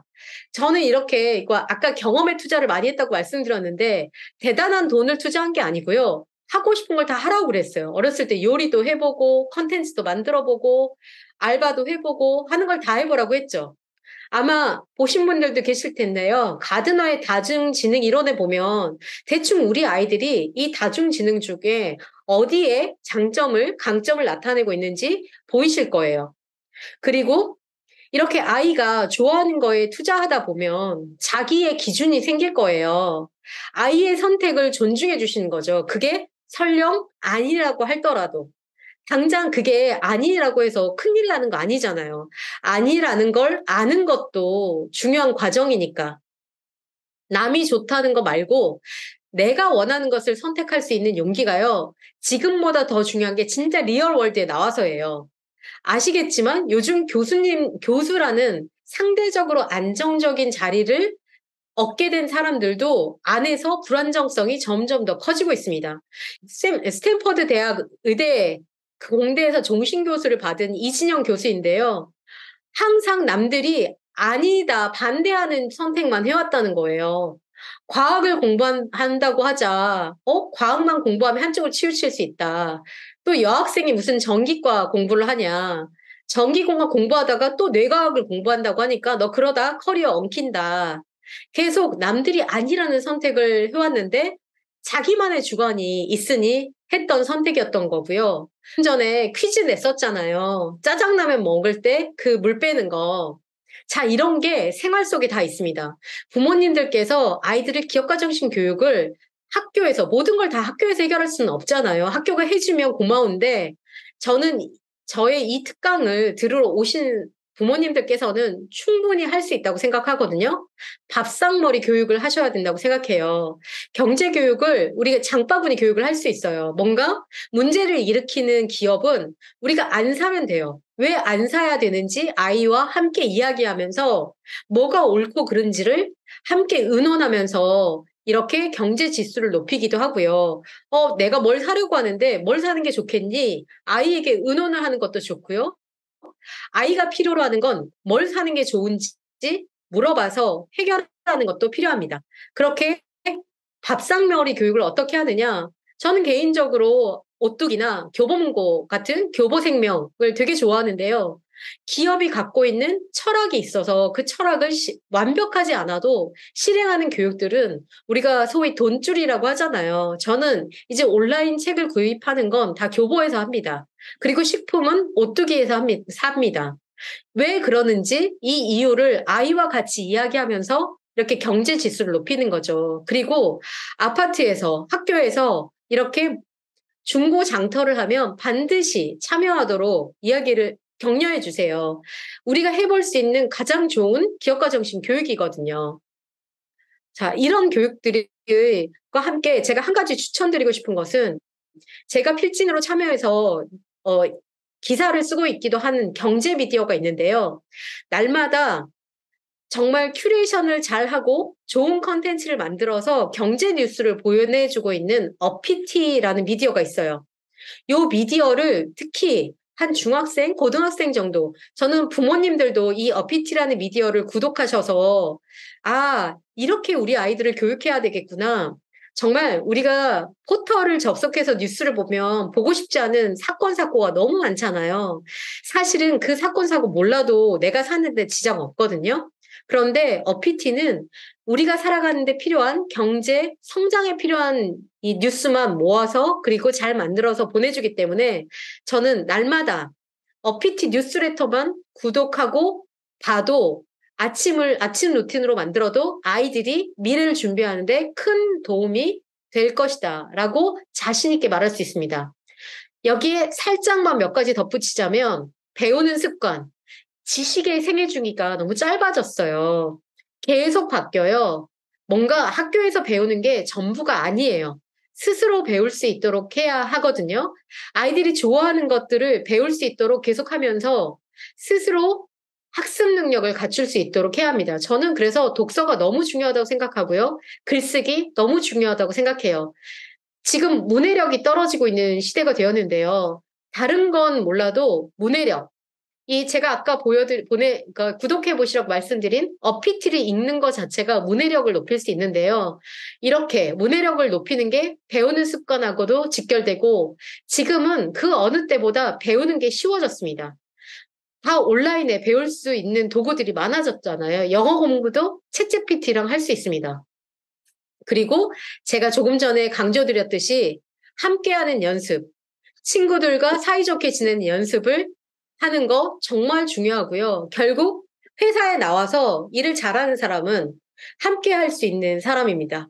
마지막 장표예요. 진짜 마지막 장표. 자, 여러분에게 추천드리고 싶은 세 가지 책. 민망하지만 제 책도 참고 삼아 넣었고요. 수많은 커리어 피버팅 사례가 있으니까 넣었고요. 회복 탄력성이라는 게 진짜 아이들이 세상을 살아가는데 수많은 고난을 겪을 텐데요. 실패가 아니라 피보팅이라는 마인드셋을 갖추는데 도움이 될 만한 책이고요. 켄 로빈슨 경의 엘리먼트라는 책이 아이들이 그 장점을 잘 살려서 우리가 키워가야 한다라는 이야기를 하고 있는 책이어서 추천드렸습니다. 지금부터는 본격적으로 30분 정도 여러분들이 질문이 없으면 안 할 텐데 질문을 주시면 저희 공유해드린 이 슬리도라는 툴을 통해서 제가 질의응답을 진행하도록 하겠습니다. 이미 올려주신 질문들이 있어서 제가 요걸 가지고 이야기해 보도록 할게요. 자, 제가 인사드린 거에 가장 많은 좋아요를 눌러주셨고요. 자, 미래를 준비하면 아이들에게 어떤 역량을 키워주면 좋을까요? 요거는 제가 강의 때 너무너무 반복해서 말씀을 많이 드렸고, 구체적인 생활에서 이렇게 적용할 수 있는 내용까지 말씀드려서, 요건, 그걸로 대체할 수 있을 것 같고요. 현재 있는 직군 중에서도 미래도 살아남을 수 있는 직군. 사실은 그 직군이라는 것도 이게 계속 형태가 바뀔 거예요. 예를 들면 가장 오래된 직업 중에 하나 변호사예요. 의사예요. 의사 변호사도 제가 조금 전에 말씀드렸잖아요. 어떻게 하느냐에 따라서 의사로 일을 하지만 너무너무 어렵게 살아가는 사람도 있고 변호사로 살아가지만 어렵게 살아가는 사람도 있죠. 시대의 변화를 계속 반영하는 사람들. 예를 들면 저한테 사람들이 물어요. 앞으로 변호사는 그러면 안 하실 거예요? 저는 지금 제가 이 일을 하는 것은 이 일을 해야만 하는 이유가 있고 아직 제가 목표로 하는 것을 다 해결하지 못했기 때문에 이걸 하고 있는 거거든요. 그런데 제가 이제 더 안 해도 되는 상황이 되고 더 다른 대안이 생기면 변호사 다시 할 거예요. 어떤 변호사를 할 거냐면 저는 법을 바꿔서 그러니까 이 불합리한 법 때문에 이 시장이 생겨나지 못하는 영역을 해결하는 변호사를 하고 싶어요.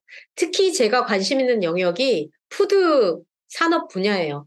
예를 들어 우리나라산 좋은 위스키가 못 만들어지는 것은 10만 원짜리 위스키를 만들면 15만 원을 세금으로 내야 돼요.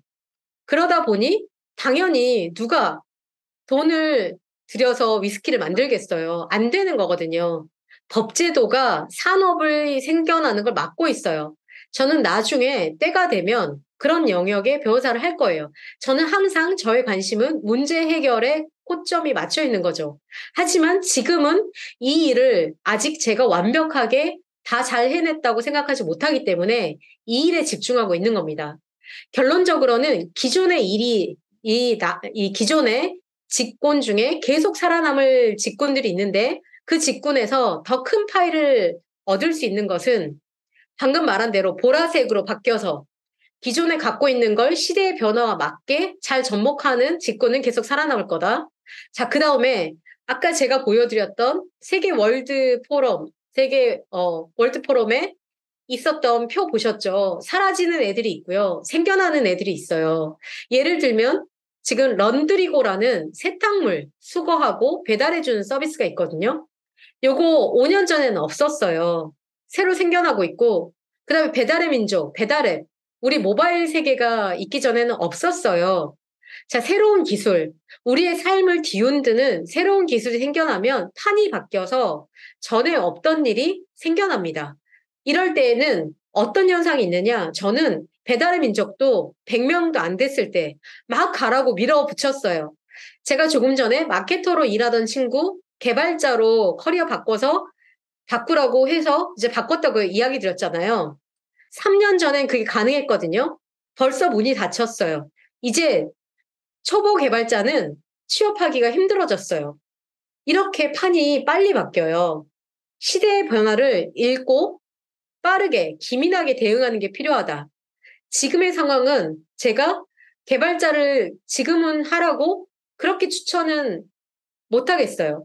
오히려 제가 말씀드렸잖아요. 우리나라가 앞으로 더 잘할 수 있는, 자, 과거에 30년 전에 삼성전자도 스타트업이었거든요. 그 삼성전자라는 스타트업에 올라탄 사람들은 잘 맞고 잘 살 수 있었어요. 그냥 일개 직원이어도 잘 먹고 잘 살 수 있었어요. 20년 전에 네이버 작은 스타트업이었어요. 그 스타트업의 초기에 올라탄 사람들은 지금 어마어마한 부자로 살고 있죠. 어떻게 보면 어떤 직업, 살아남는 직업이 딱 있는 게 아니라 자기 거를 창조할 수 있는 사람이 되어야 된다라고 이야기를 드린 거고요. 그래서 우리 세대랑 달라서 앞으로 공부가 전부가 아니라는 걸 알고 있지만 도대체 어떻게 무엇을 준비해야 되는지 제일 고민된다. 전 그래서 공부도 재능이에요. 우리 아이들이 공부 잘하면 저는 공부를 뜯어 말리라는 거 이야기 아닙니다.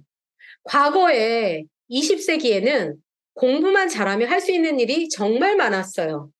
그런데 제가 공부로 줄이 틀게 하지 말아라 하는 거는 예를 들면 60명 중에 50등도 못하는데 걔한테 앞으로 가자고 수많은 이렇게 많은 돈을 우리 형편으로 과다한 과외비를 써가며 공부하게 때려가며 공부시키는 건 아닌 것 같다라는 이야기를 드리고 싶은 거죠. 공부라는 게 저는 성적도 중요하지만 자기 회복 탄력성 중에 하나가 자기 조절 능력이거든요. 근데 이거는 커뮤니케이션에 문제가 있을 수 있어요. 60명 중에 50등을 한다는 건 내가 이 공부를 왜 해야 하는지 모르는 거예요. 부모님들께서 왜 해야 되는지에 대한 더 깊은 고민을 하고 자기 조절 능력, 그 회복 탄력성이란 책을 한번 읽어보시고 아이가 Y를 갖게 하는 거죠. 그래서 정말 네가 스스로 생각해도 공부가 아니라 너는 그 시간에 운동을 하는 게 더 잘하는 일 같다라고 생각하면 그걸 밀어줄 수도 있는 거예요. 우리 공부 안 하고 운동만 했던 사람들, 그리고 공부 안 하고 딴 데 가서 물건 팔았던 사람들, 나중에 잘 살잖아요. 그러니까 그런 이야기를 하는 거지, 공부 잘하고 있는 애를 뜯어 말려서 공부 못하게 하자라는 게 아니라는 겁니다. 그러니까 나를 이렇게 엄청난 스트레스, 아이들이 극도의 스트레스에 시달려서, 그러니까 이 삶을 너무 어둡게 비관하는 그런 지경으로 몰아가서는 안 된다. 공부의 효용이 그 어느 때보다 이 공부라는 건 분리하셔야 되는 건요. 학교 성적이에요. 학교 성적이 제가 조금 전에 엘빈 토플러의 이야기를 드렸듯이 학교에서 평가하는 그 잘한다라는 개념이 세상이 요구하는 것과 너무나 달라져 버렸어요. 그거를 인식하고 계셔야 한다라는 이야기를 드리고 싶은 겁니다. 자, 내 아이지만 아이의 성향과 니즈를 파악하는 일이 어렵습니다. 잘 캐치할 수 있는 노하우. 아까 말씀드렸잖아요.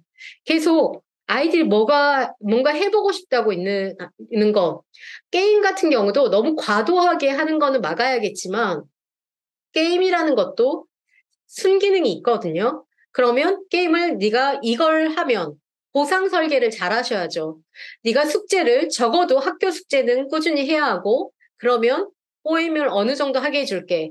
사실 게임만으로 아주 스타가 된 사람들도 있잖아요. 그리고 우리나라는 게임으로 먹고 사는 사람이 상당히 많습니다. 무조건 아이들이 그러니까 게임을 하지 못하게 해서 아이들과 적이 되게 하는 것보다는 그걸 잘 조절할 필요가 있다는 이야기를 드리고 싶은 거고요. 결국 성향 검사도 필요하지만 우리 워크넷에 가면 국가에서 운영하는 워크넷에 가면 공짜로 성향 검사를 해보실 수가 있어요. 그래서 그걸 하시면 그것도 참고를 하실 수 있고요. 그 다음에 계속 아이에게 다양한 경험을 하게 해줘야 되는 거죠. 그래서 제가 아까 말씀드렸잖아요. 그러니까 아이가 더 많은 시간을 할애할 수 있도록 해야 한다. 아이에게 시간을 확보해 주셔야 한다라는 이야기를 드렸죠. 뭘 해봐야 아이가 경험이 없는데 뭘 잘하는지 어떻게 알겠어요. 그래서 더 많은 경험을 하게 하셔야 한다. 그 이야기를 드리고 싶고, 그래서 자기가 좋아하는 일을 하다 보면 그 좋아하는 일을 잘하다 보니까 잘하는 걸 알게 되고 이렇게 힌트가 발견되는 거죠. 어렸을 때부터 그런 시간을 많이 주는, 자, 여기 많이 주게 된다는 이야기를 하고 있는 거고요. 아이가 쉬는 시간은 거의 게임 위주로 한다고 하셨는데요. 저는 부모님들께 강추하고 싶은 게 팀으로 하는 운동. 이거는 꼭 하라고. 체력은 너무나 중요한 이 직업적 회복 탄력성이건 기본적인 삶을 살아가는 회복 탄력성에 있어서 운동은 너무나 중요하고요. 운동을 좋아하는 습관을 알려주셔야 하고, 그건 의무적으로 어렸을 때부터 운동을 시켜야 하고요. 팀 스포츠. 아시죠? 미국의 명문 중고등학교는 초등학교 때부터 팀 스포츠를 반드시 시켜요. 저는 태권도도 좋고요. 팀 스포츠를 반드시 시켜라. 쉬는 시간에는 몸 쓰는 거 반드시 시키시라고 저는 강조하고 싶습니다. 그리고 개인적으로 앙트십 스쿨은 이거는 앙트십 스쿨이라고 검색하시면 사이트가 있어요. 주로 학교에 서비스를 제공하는데 간혹 개인들도 참여할 수 있는 서비스가 있거든요. 검색하시면 저희 팀원들이 이제 독립해서 만든 앙트십 스쿨이라는 서비스가 운영되고 있습니다. 그리고 현재 공교육 상황과 앙티 서비스를 받지 않아도 일상생활 속에서 제가 조금 전에 그 퀴즈 냈잖아요. 그러듯이 밥상머리 경제교육 너무나 중요하다. 어피티나 또 뉴닉이라는 서비스도 있고요. 되게 정제된 그러니까 경제와 관련된 그런 너무 어려운 거 말고 제가 찾은 것 중에는 어피티가 제일 좋은 컨텐츠인데요. 아침에 일어나면 어피티 컨텐츠 오늘 이건 데일리로 오는 서비스니까 이런 경제교육 철저히 시키시면 좋겠다. 이게 루틴이 되게 하시면 좋겠다. 그리고 뭔가 일주일에 한 번씩 장 보러 가실 때 아이들하고 같이 가는 거죠. 그리고 자기가 필요한 물건을 살 때는 본인이 스스로 찾아보고 사도록 하는 거. 이런 게 중요하고요. 그 다음에 제가 수많은 아이들을 보다 보니까 대학교 이후에서도 계속 잘하는 친구들의 공통점이 있었어요. 그게 뭐냐면 대학교 이후에는 자기 용돈을 자기가 벌어서 사는 아이들이 대학을 졸업하고도 잘했습니다. 요거는 경제적 자립. 그래서 어렸을 때도 제가 테드톡에 보면 당신의 아이를 기업가로 키우세요라는 제목의 테드톡이 있거든요. 이건 온라인 동영상인데요.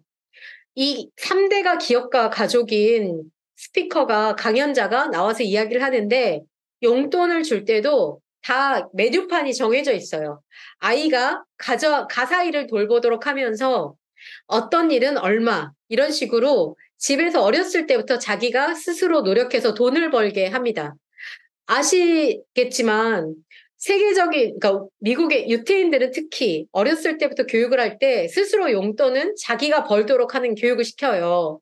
그런 게 다 계속 내려오면서 유대인 출신, 인도계 출신이 글로벌 기업의 CEO를 많이 하고 있고 창업가가 되는 확률이 높습니다. 이렇게 집안에서 하는 교육이 충분히 효과를 발휘한다라고 이야기를 드렸고요. 실시간 통번역 프로그램 디바이스의 발전, 외국어에 이렇게 시간을 쏟는 게 이거 낭비가 아니냐? 예, 맞고요. 지금 인공지능 서비스가 가장 많이 발전하고 있는 영역이 이렇게 통번역 서비스인데요. 과거에 비해서는 많이 줄어들 겁니다. 그런데 제가 아까 인공지능 시대에 증가하는 방법에서 몇 가지가 있었어요. 예를 들어, 내가 푸드 분야에 지식이 아주 풍부한 프랑스어 전문가야. 내가 와인 셀링과 관련해서는 지식이 풍부한 프랑스어 전문가인 거예요. 동시 통역을 할 수 있는 사람인 거예요. 이렇게 보랏빛 영역에 있는 사람은 살아남아요. 인공지능은요, 규격화된 것만 할 수 있어요. 지금 넷플릭스가 월드와이드로 퍼지면서 여기 넷플릭스에 서비스를 제공하는 인공지능 번역 서비스 회사가 많아졌거든요. 우리나라 회사 중에도 유니콘이 된 회사가 있어요. 번역 서비스로만. 이렇게 규격화된 거, 유튜브 번역을 붙이는 거, 이런 거는 다 대체될 거예요. 자동화의 영역이거든요. 자동화의 영역은 대체돼요. 하지만 제가 조금 전에 말씀드린 것처럼 특별한 영역에 있는 번역자, 아까 말씀드린 A라는 것과 B라는 영역에 동시에 전문성을 갖고 있는 사람은 몸값이 더 올라가는 거죠. 그런 식으로 커리어 전략을 세워서 가면 되는 우리 아이들이 더 해피한, 행복한 삶을 살 수 있다. 기존 교육 프로그램에서 창업가가 되기 위한 조건, 기업가 정신은 어떻게 발현될 수 있느냐. 예를 들면, 이건 정말 저는 앞으로 이제 교사로서도 더 적극적으로 하려고 하는데요. 그러니까 아마 선생님들께서도 이제 지금 계속 저에게 교사 연수를 요청하고 있는데, 각각의 커리큘럼에 기업가 정신을 접목할 수 있어요. 예를 들면 3개고, 조금 전에 제가 말씀드렸던 3개고가 그걸 되게 잘했거든요. 사회교과 선생님이 아이들에게 교과 활동으로 뭘 접목했냐면 우리 지역에 있는 전통시장을 찾아가서 자기네 팀이 도울 수 있는 프로젝트를 한 개라도 하기. 이런 식으로 프로젝트를 접목해서 하는 거예요. 이런 걸 프로젝트 베이스드 러닝이라고 하거든요. 이런 식으로 많이 교육을 하고 있습니다. 그래서 이렇게 교과 공부를 할 수 있고요.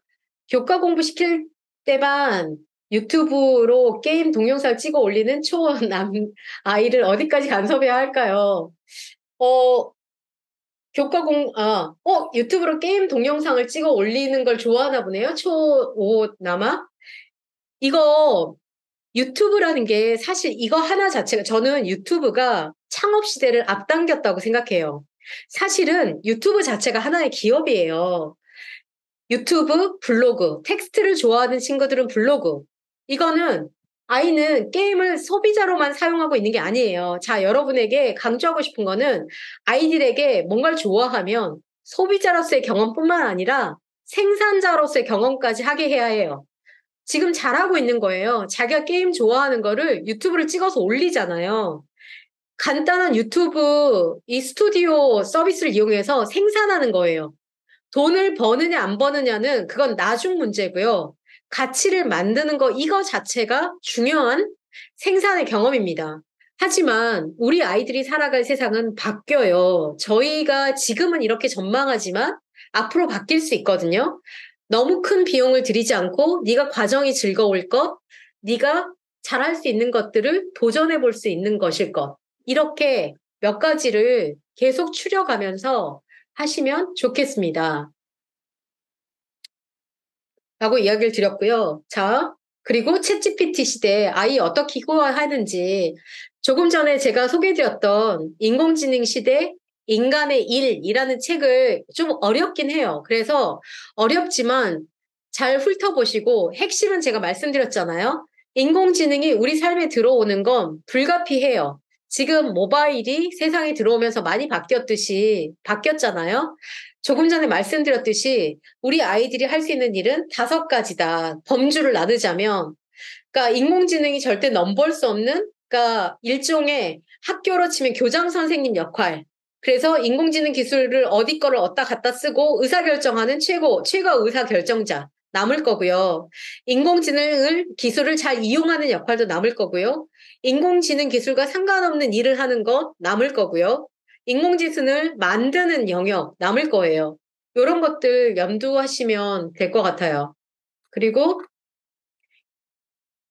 그죠. 기존 교육관, 그러니까 이거는 저는 어떤 문장이 있냐면 변화의 뿌리는 용기예요. 제가 말씀드렸지만 저 양트식 교육하면서 만난 분들이 20만 명 정도 될 거예요. 그리고 조인 스타트업 운영하면서 만난 친구들, 여기는 대학생 이상이니까 여기는 한 2만 명 정도 만난 것 같아요. 그 중에 스타트업으로 취업하겠다는 선택을 한 사람은 1000명 정도인 거죠. 20명의 앙티십 교육을 했지만 그 중에 지금 그 앙티십을 새겨서 살아가는 사람이 20만 명 모두인 건 아니죠. 결국 용기가 필요해요. 변화의 뿌리는 용기예요. 그러니까 저는 들러리로 살지 않으셨으면 좋겠어요. 그냥 저는 그렇게 살았어요. 저는 제가 해보니까 아니네. 계속 저는 제가 스타트업 세계에 와서 10년을 살면서 계속 많이 들었던 이야기가 그래서 요즘은 뭐 해? 이런 이야기를 많이 들었어요. 밥은 먹고 살아? 이런 이야기 많이 들었어요. 그러면 이슬 먹고 산다 그랬어요. 그런데 지금은 제가 무슨 일 하는지 다 알고요. 저한테 연락 많이 해요. 스타트업 고객들 좀 소개시켜 달라고. 출산 대비 자녀들이 이거 역량과 직업군 제가 이야기를 했기 때문에 대신 하면 되고 맞아요. 이기적이고 힘든 일에 대처하는 능력이 떨어진다. 맞아요. 그래서 저는 계속 아까 말씀드린 저는 봉사활동 예를 들면 전교에서 최고 점수를 받은 게 있는데 그게 뭐냐면 봉사활동 점수였어요. 아름다운 가게에 일요일마다 얘 평소에는 맨날 늦잠 자서 학교에 겨우겨우 등교하는 아이인데 일요일 아침에 하는 아름다운 가게에 하는 봉사활동은 너무너무 열심히 하더라고요. 이걸 한 4년을 꾸준히 했어요. 그러다 보니까 매주 일요일 봉사활동을 하니까 봉사 점수가 제일 높은 거예요. 저는 봉사활동이 아이들이 이기적이지 않고 남들을 도울 수 있는 심지어 사실은 저는 아이가 그 아름다운 가게 봉사활동을 하면서 또 어떤 걸 알게 됐냐면 아름다운 가게 같은 그 비영리 단체에는 담당자가 계속 바뀌어요. 저희 딸은 활동자지만 안 바뀌잖아요. 거기 그 스토어에서 일어나는 일을 제일 잘 알아요. 그러니까 저희 딸은 교육 프로그램 운영하는 것까지 했거든요. 단순 안내뿐만 아니라. 그러다 보니까 교육 프로그램을 자기가 운영하고 가장 그 스토어가 들어가는 걸 가장 잘하는 사람이 된 거예요. 이기적이지 않은 아이로 자랄 수 있는 되게 좋은 방법이더라는 거죠. 팀 스포츠 하는 거, 봉사활동 하는 거, 이런 것들 하시면 되고요. 고연봉을 받는 직종이 뭘까요? 지금으로 따지면 사실 그 제가 강의 안에 아까 야놀자 창업자가 그 뒤에 똑똑한 사람들을 채용해서 지금의 야놀자를 4조 기업으로 키웠다라고 이야기 드렸잖아요. 거기 비하인드 스토리 있는데 사실은 연봉은 직장 생활이라는 건 돈을 진짜 많이 버는, 그러니까 이거는 창업자고요. 성공한 창업자고요. 그 다음은 아까 야놀자에 합류한 직장인들이에요. 거기 김종윤 대표라고 원래 맥킨지라는 컨설팅 회사에 다니다가 야놀자에 합류한 그 대표는 들어갈 때 조건을 옵션으로 걸었어요. 당시에는 야놀자가 그렇게 큰 기업이 아니었거든요. 어차피 당신네 기업이 내가 지금 받은 연봉을 주지 못할 거다. 그러면 내가 연봉을 양보할 테니 나중에 기업 가치가 요만큼 됐을 때 지분을 나한테 요만큼 줘라. 라고 조건을 걸었고요. 지금은 본인이 갖고 있는 지분 가치가 한 400억 정도가 됐죠. 중간에 현금화도 했고. 사실은 이런 직장인이 진짜 돈을 많이 벌죠. 그냥 질문 주신 게 그래도 상대적으로 연봉을 많이 받는 직업이 뭐냐라고 했을 때에는 개발자들이 지금 요즘 신입 개발자들은 채용이 안 되지만 슈퍼 개발자들이 있어요. 한 사람이 10인분의 몫을 해내는 개발자가 있어요. 이런 사람들은 기업이 의리해요. 이런 사람들한테는 줄 서요. 그리고 예를 들면 지금 챗GPT가 이렇게 확산되면서 제가 링크드인에서 어떤 채용 공고를 봤냐면요. 영국에 있는 로펌이에요. 변호사들 한 1000명 정도 고용하고 있는 로펌이에요. 거기에서 프롬프트 엔지니어 채용 공고를 냈더라고요. 프롬프트 엔지니어가 뭐 하는 사람이냐면 챗GPT한테 명령어 집어넣어서 원하는 결과를 만들어내는 사람. 프롬프트 엔지니어는 그거 되는 학과 이런 거 없어요. 당연히 제가 말씀드렸잖아요. 기업이 100마일에 자동차로 달려간다고 하면 학교는 10마일이에요. 이 프롬프트 엔지니어는 그냥 디지털 리터러시가 뛰어나고 문제 해결 능력이 뛰어나고 잡다한 지식이 뛰어나고 이런 사람이에요. 인문학적 상상력이 뛰어나고. 그 다음에 아까 변호사, 이게 로펌에서 찾는 프롬프트 엔지니어는요, 백그라운드로 법률에 대한 지식이 있으면 좋아요. 자, 여기 다시 보랏빛 속어 나옵니다. 법률에 대한 지식이 있고, 그 다음에 IT에 대한 지식이 있으면 프롬프트 엔지니어로 그 분야에서 잘하겠죠. 하지만 다른 영역에서 프롬프트 엔지니어는 다르겠죠. 지금 프롬프트 엔지니어가 희소해서 연봉이 높습니다. 이것도 그런데 앞으로 많아지면 달라질 거예요. 이거를 지금 시점으로 판단해서 안 된다는 거죠. 부모님들께서 함부로 지금 높다고 예단하면 안 된다는 거죠. 물론 의사, 뭐 치과 의사처럼 어느 정도 기본을 제시해주는 그런 직업들은 있을 수 있죠. 하지만 변호사들 지금 무한 경쟁에 들어서고 있습니다. 여기도 빈익빈 부익부의 현상이 심화되고 있고요. 그건 마찬가지라는 사실. 그래서 지금의 것으로 판단해서는 안 되고 부모님도 계속 세상이 어떻게 변화되는 이거는 내 직업도 마찬가지실 거고요. 내 아이의 미래만 문제인 게 아니라 지금 이 수업을 듣는 이 강의를 듣는 부모님들은 나뿐만 아니라 내 아이뿐만 아니라 내 문제이기도 하다. 그래서 계속 세상이 어떻게 변화하는지 보면서 판단을 해야 한다. 미디어에 노출 많죠. 과제를 수행해야 하는 시기인데 저는 이런 관점 좋은 것 같아요. 그러니까 제가 아까 학교 공부가 전부가 아니고 경험도 해야 된다고 말씀드렸잖아요. 미디어에 노출하는 시간, 미디어를 이용하는 시간 제한하셔야 해요. 숙제 반드시 미리 하는 거 습관 들이셔야 해요. 이거는 훈육이 필요한 영역이에요. 해야 하는 것을 하는 거, 그거는 우리 아이가 사회인으로 살아가는데 기본입니다. 그리고 남는 시간 네가 좋아하는 거에 투자하도록 해야 하고 그게 다양한 경험이면 좋겠고 아까 말씀드린 대로 운동하는 거, 봉사활동하는 거 이런 거 디폴트로 반드시 해야 하는 걸로 넣으셨으면 좋겠다.